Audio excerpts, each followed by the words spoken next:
Compte rendu de la 4e réunion restreinte du gouvernement du jeudi 11 décembre 2025.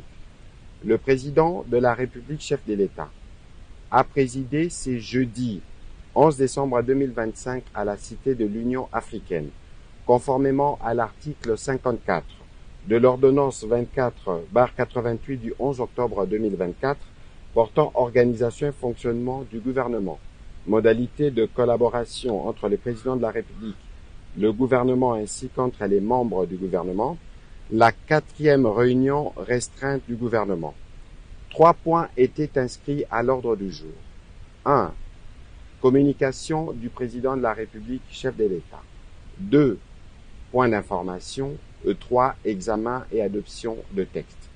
Au chapitre 1 du Conseil de ministres de ce jour, le président de la République avait un point unique dans sa communication.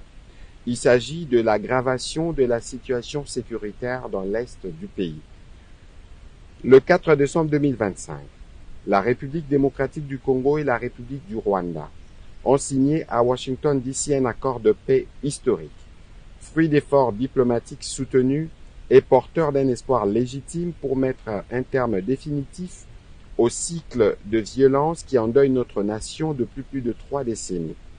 Cet accord engageait les parties à cesser immédiatement les hostilités, à favoriser la désescalade et à ouvrir la voie à une stabilité durable dans notre région.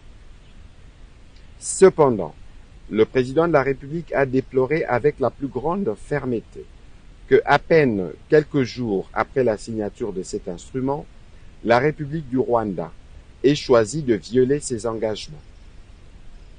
Elle a intensifié les opérations offensives dans les provinces du Nord Kivu et du Sud Kivu avec pour objectif manifeste de s'emparer de nouvelles agglomérations.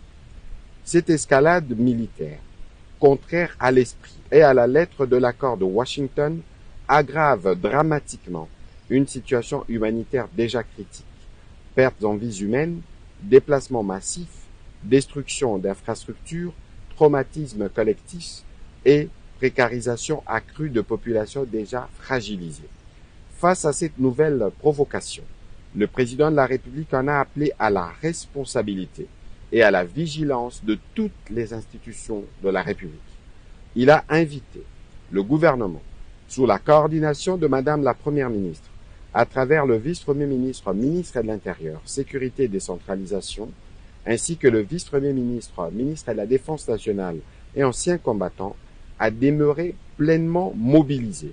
Il a également invité l'ensemble de nos forces de défense et de sécurité à maintenir le niveau d'alerte requis pour faire face à cette énième agression et protéger l'intégrité territoriale de notre pays.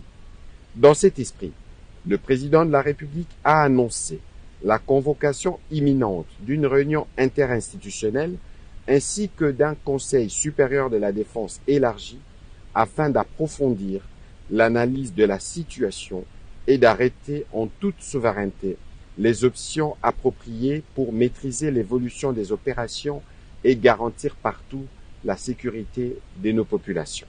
Au 2e chapitre du Conseil restreint de ce jour, relatif aux points d'information, un seul point d'information, les chefs d'état-major général de forces armées de la République démocratique du Congo, spécialement invité à cette réunion, a fait le point de la situation sécuritaire sur les différents terrains opérationnels. Il a informé le Conseil restreint des dispositions mises en place par l'armée pour garantir la sécurité et la protection du territoire, spécialement dans les zones attaquées par les forces rwandaises et leurs supplétifs. Au 3e chapitre du Conseil de ministres de ce jour, relatif à l'examen et à l'adoption d'un projet de texte, le ministre d'État, ministre de la Justice et garde des Sceaux a présenté au Conseil les projets de loi portant prorogation de l'état de siège à partir du 18 décembre 2025. Après débat et délibération, le Conseil restreint a adopté ces projets de texte.